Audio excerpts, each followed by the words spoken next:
Good morning. I'm not really awake, but I'm still going to tell some Mount Elphinstone Peace Camp stories. And this time, we're going to go back before the garbage gossip era. And we're going to go back to 2000. When if you hear something, that's my coffee pot. I'm going to make some coffee while we're doing this. And for anyone who's tuning in to just this video, this is the story of me, a woman who went up by herself to make a camp on Mount Elphinstone at first to learn about what she didn't know about what the yogis and monks might have been talking about. So she was kind of going on retreat. And then a man with whom this story would be nothing. He has passed away recently. His name is Rick O'Neill. And so when I was in the first camp, which was not the peace camp that endured for years and years and years and is actually still there. It's 2020. There's my coffee. Hang on. This is going to be good.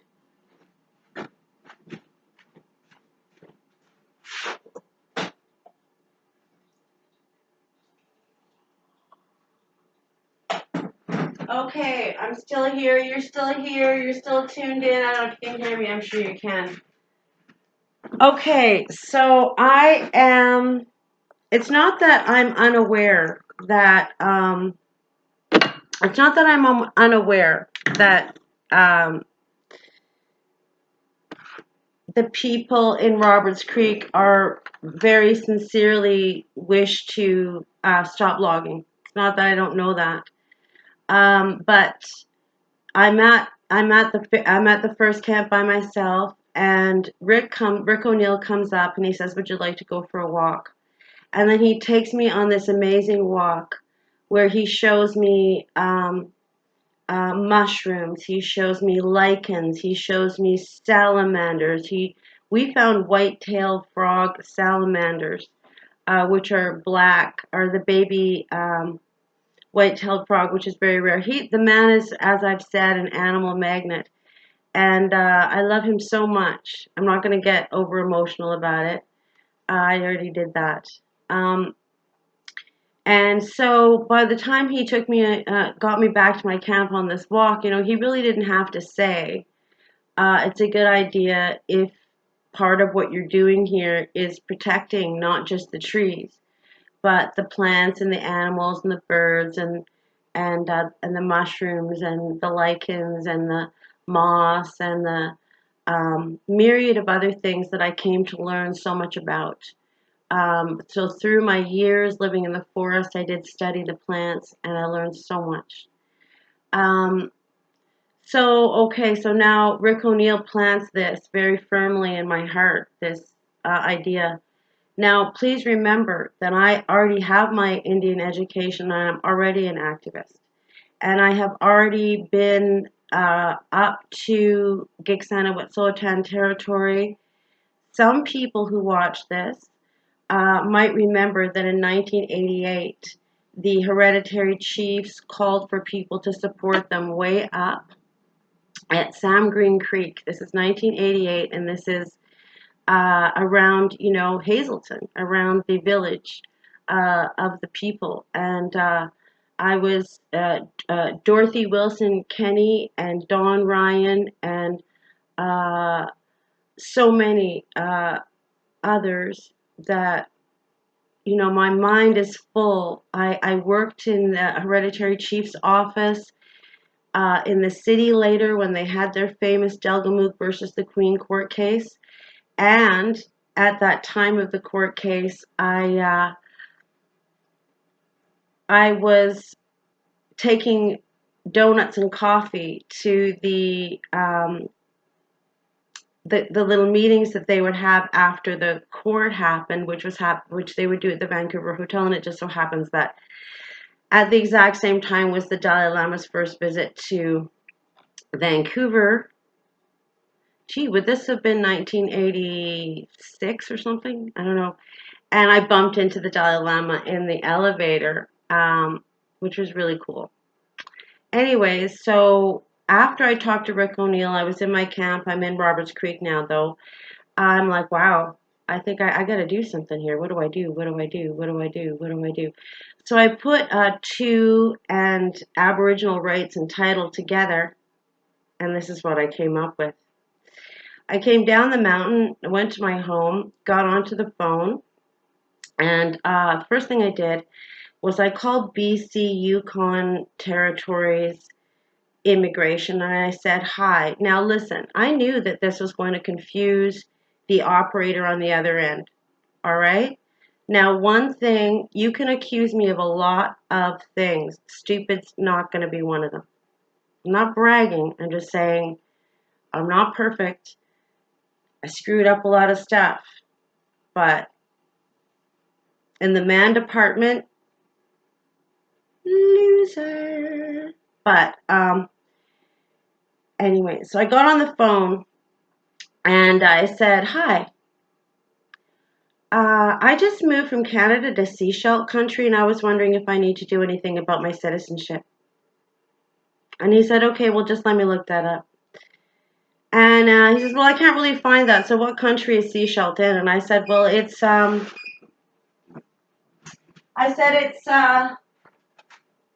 know, I said it's untreated, you know, indigenous homelands of Seashell Nation, you know. And he's like, oh, okay, well, let me just see what I can do. And he kept until finally I released a little more of the information. And he said, well, I don't know what you do. And I said, well, wouldn't you say that I'm going from one country to another country, like from Canada to indigenous country? And wouldn't that mean that maybe when I enter, I'm a refugee or something, even though indigenous people don't have a citizenship or immigration process that it mirrors the one that the government of Canada has, you know? And this was an interesting question, wasn't it? So I came up with this other question, which I feel I kind of got from my passed away father, because I was sitting there, you know, after that phone call, and I was like, Dad, Dad. In my mind, I was like, look, you are a nasty son of a B word stuff, you know, in many ways. Whoa, dude. Why did you have to yell like that all the time? But anyways, I said, Dad, you know, like, but right now, like, I feel you have some redeeming qualities, such as you were a damn good lawyer. So can you please just give me a clue? What do I do? What do I do? And I felt like my dad came up with this question for me.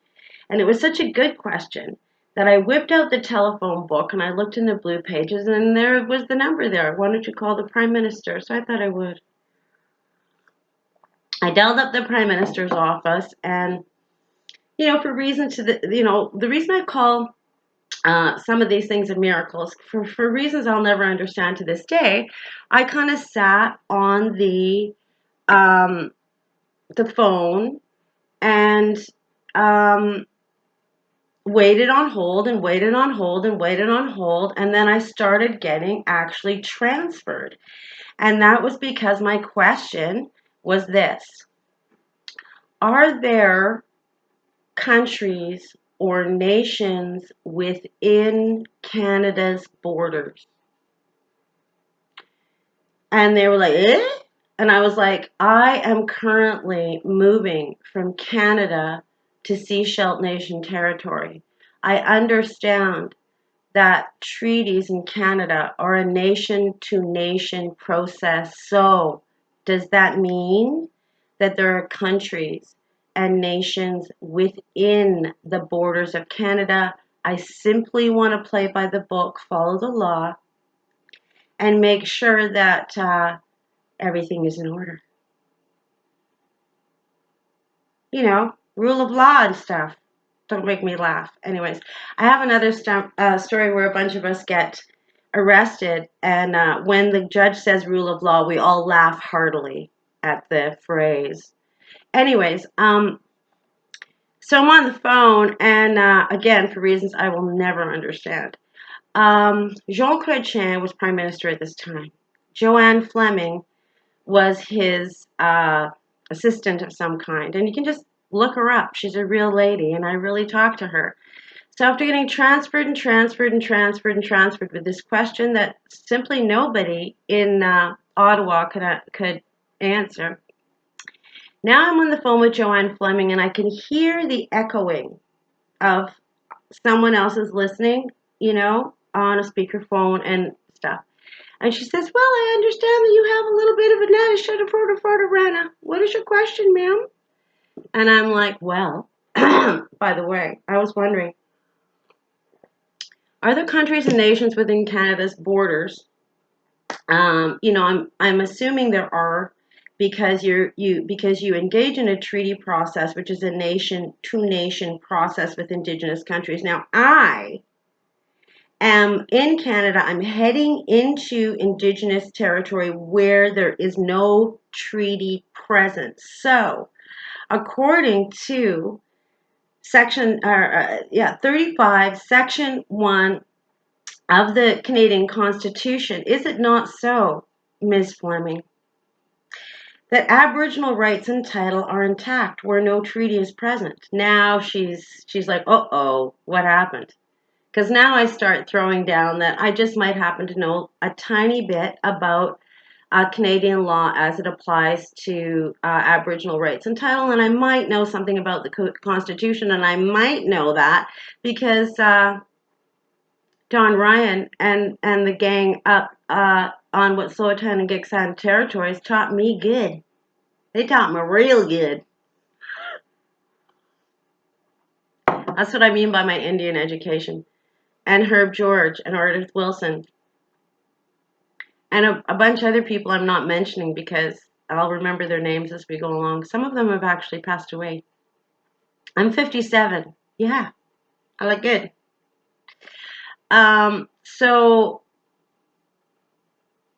I make the phone call, and I actually slightly scared myself, okay, at that point, because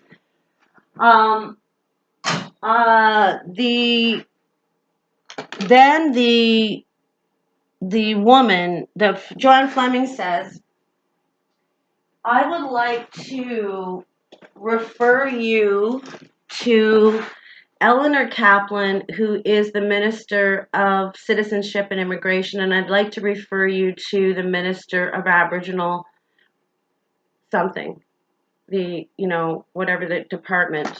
And I was like, oh shit, I'm over my head. I do not want to speak to any Aboriginal department ministers, because this is for Indigenous leaders to do. This is not for me to do. Even though I do feel over the years, and I have stood strongly, that I will, not because I'm, as well as having heritage from India, Africa, Scotland, I also do have heritage from the Indigenous people from Mississippi, the Choctaw people, but it's got nothing to do with that. I've always felt empowered to speak from simply a place of truth and justice. I know, crazy me. I think truth and justice are like, anyways, whatever. Let's not go there. You can watch the other videos, which make the point in such a scathing manner. Or do they? They probably do. I don't know. I'm gonna take a lot of hits making these videos, these truth be told videos about the Mount Elphinstone Peace Camp. That just needs to be done. People never got a chance to listen to me over those years. I wasn't really, the one people were going to ask about what happened, even though I was initiated the actions and was there the whole time, whatever. So, okay, so I'm over my head. I'm on the phone to Joanne Fleming, and she tells me that she wants to put me in touch with them. And then she says, "Can I call you back?" And I said no, and I hung up the phone. I'm not kidding. I said no, you can't.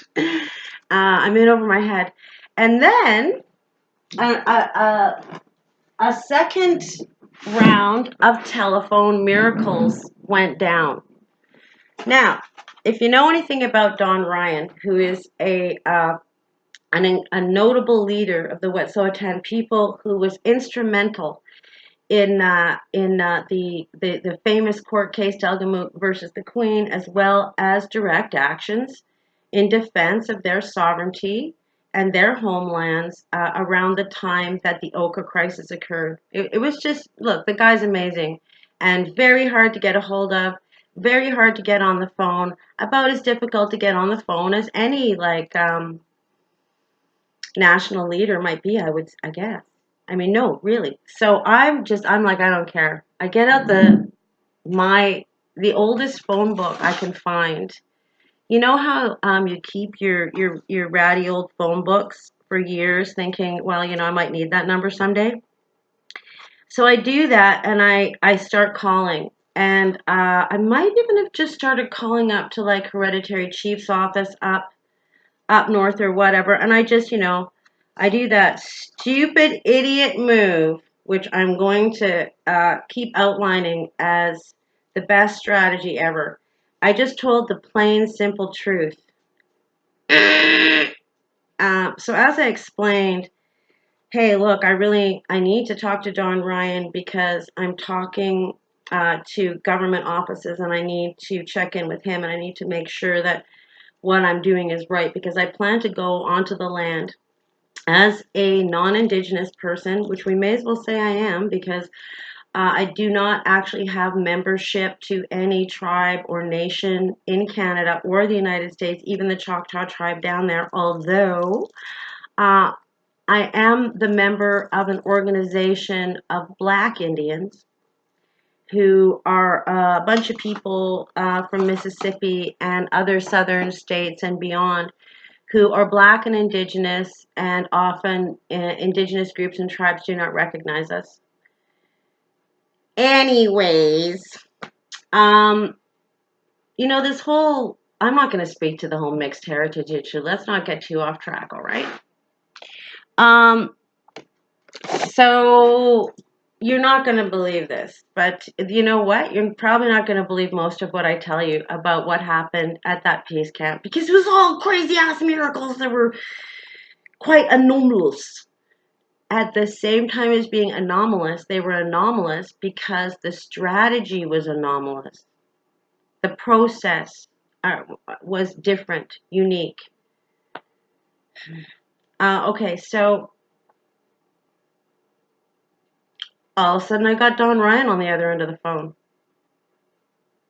Don Ryan says, yeah, that's right, you're doing the right thing. Yes, yeah, that's pretty much what we taught you to do. Yes, you can stand on the Constitution. No, there's absolutely nothing legally that can be done to you that you cannot follow through and fight in court. And of course, a lot of people are brainwashed into thinking that the court always wins and you always lose, and if you get involved in an environmental thing, they'll take away your house or something.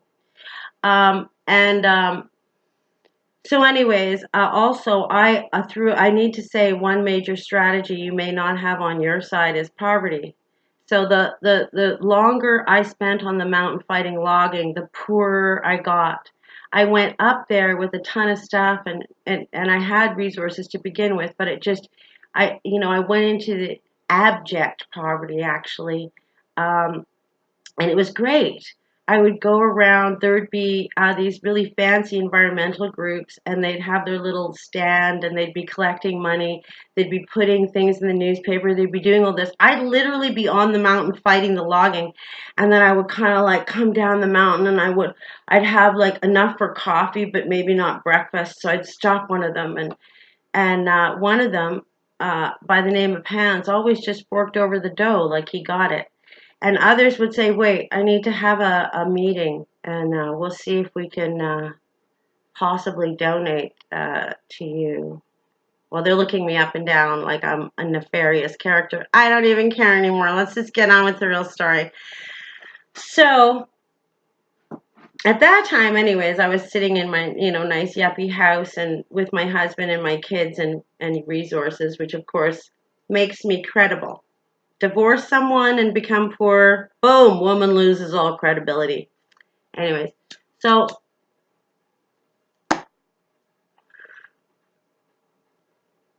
make the phone call. I'm like, wow, you're right. They're right. My dad, Don Ryan, I feel like I've got the backing I need to me, even though my dad's dead. So this is when I shoot out the letter as well. I shoot out a letter. I read it to the Prime Minister's office. I outline the conversation, of course, that I've just had and date it and everything. I outline, a ton of laws, constitutional laws. I quote the Royal Proclamation. I quote Lord Dufferin. I sat there and I did a ton of research on the laws that support truth about the land and about the colonized, about colonization. And that subject of colonization wasn't really too popular, by the way, back in 2000 in the Roberts Creek community. I think part of the reason people were afraid I was going to speak is because they thought I might talk about Aboriginal rights. And then, of course, we have this, if I don't like you, I can't support what you're representing. And so uh, there was a lack of camaraderie between Indigenous and non-Indigenous in that community, and so they wouldn't really express it because why lay your cards on the table so that we can progress? Why not just keep your cards close to your chest and we can all be stuck? So I didn't get all this. I didn't get this for a long time. So, anyways, now I was like, okay, I feel confident.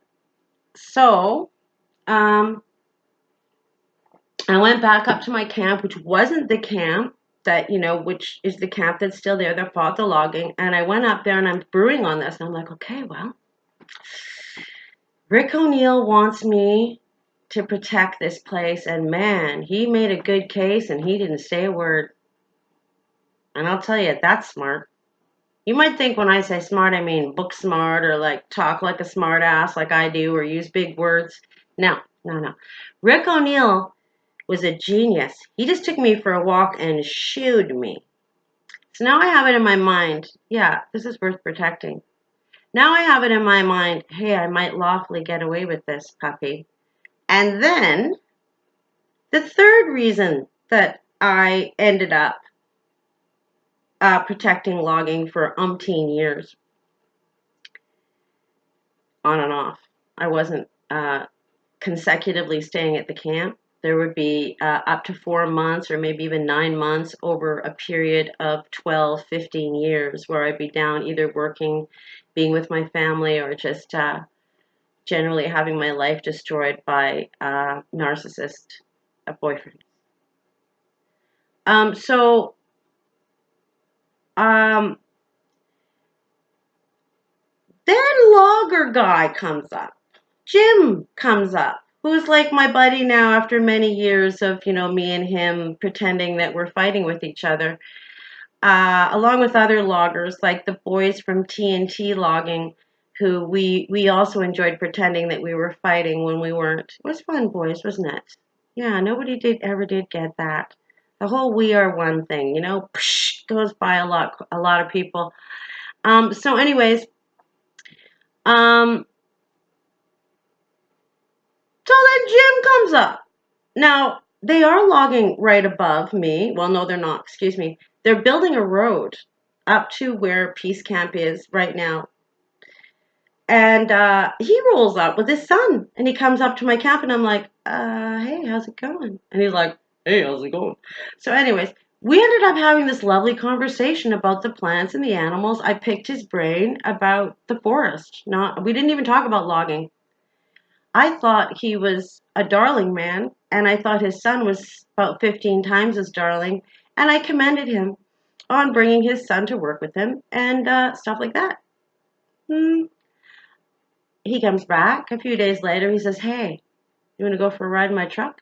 I was like, yeah, I'm bored as hell. So we got into his truck, and he drove me up the road that they had just finished building. And while we're driving up the road, he says, "Hey, you want to stop the logging up here?" And I was like, well, because well, I had the impetus and I had motive, if you will. I wasn't really clear on like how that. I didn't know what that might look like, and I wasn't really planning a logging protest or anything at this point. So I just knew that's what the people wanted, and if I was up there, how I was going to conduct myself, what was going to back up anything that I might do, which really at that point was stand up for Aboriginal rights and title to their land. So anyways, he drives me up the hill and he goes, "Look, if you want to do that, I know the logging plans for this entire area, and I'll show you where to put your camp. And that would be at the intersection of two skidder roads, which are old logging roads when they used to do horse logging, which I wish they would still do. And he says, you put your tent there, and then they won't be able to proceed." And I'm like sitting there like, who is this guy? You know. Not only that, but as we're driving up, another Ministry of Forest guy comes down the hill, and Jim, the secret agent logger who gives out important information to environmentalists, even though I'm not one, I never was one, I have no idea what that word means. I love my Earth Mother, okay? Boom. He puts his arm and pushes me back in my seat and leans forward like this and blocks the other guy in the truck from seeing me and just does the old, yeah, blah, blah, blah, blah, blah, logger buddy talk, leans back. I thought, wow, this is starting to get fun. So he shows me where that goes, and I'm like, great, thanks, man. He takes me back to my other camp. And then I mentioned all this to Andrea Goldsmith, and well, you know Andrea Goldsmith, don't you? She is an environmentalist, and she is going to run with that. You know what I mean? She's going to take that. She's like, well, then I think, The next thing I know, Andrea Goldsmith is organized like about a dozen other people in the community, and they've got little flutes and other hippie items I'm unfamiliar with. I'm very familiar with them now, and I'm very grateful that I became familiar with them. But at this time, I'm like, what is this? And what are they saying? And Galactic Federation, what? It doesn't matter. So anyways, now I'm like, I guess I'm going. And we literally walk, me and my stuff, like this weird purple velvet fancy hippie parade up the thing, and the last truck of loggers from finishing the road comes down. And I'm like, what do we do? And then I just saw it immediately go into whatever. And even though I don't know what to do, I'm an Aries. So when I don't know what to do, I'm still the first one to speak up. Imagine if you were me. I hate it. I speak up and I'm like, oh, well, us kids, we're such fun hippies that we're going on a picnic. We thought it's a full moon or something, I said, because I think it was actually a full moon. Yeah, it'll be great. So he's like, ha ha ha, okay, have fun. And I was like, wow. Okay. So we go, we set up my stuff, we make a little camp for me. They all play weird songs, and I'm kind of like getting weirded out. And there seems to be only one other person there who is extremely weird, and so am I, but in the weird category, in my weird category, and his name is Aaron Naylor, and he is like, I'd say he's like one of my best friends. And he's got a heart of gold, and I'll just say pretend I said a bunch of nice things about Aaron Naylor for like 7.7 minutes. Then I took him back to like away from all the people and down to my thing, and we had a smoke and just a normal conversation that didn't involve the Galactic Federation. Not that later we didn't talk about that, but anyways, so that's it. Now I'm there. Now I'm sitting in the middle of a cut block that is scheduled to be logged. Sure, I got I've sent my letter already off to the Prime Minister's office. I have made phone calls. Whatever, and then that's it. And we're going to continue this story again, but like that's how it started. And frick, that first stint, I was there for 4 months solid before I came down. It was amazing. And the next time we talk, I'm going to tell you the story of the first time that everyone got out onto the road and held hands and stopped the logging. The very first time they came up to log, well, actually, it wasn't the very first time, because the very first time they got stopped by some of us who were just staying up there. But they're just beautiful stories that the kind of cry-worthy moments in time in a meaningful way and joyful way. Okay, I do love you guys, all right? But truth is sometimes, like a prickly thing. I'm sorry about that, all right? Namaste, and more stories from the Mount Elphinstone Peace Camp another time.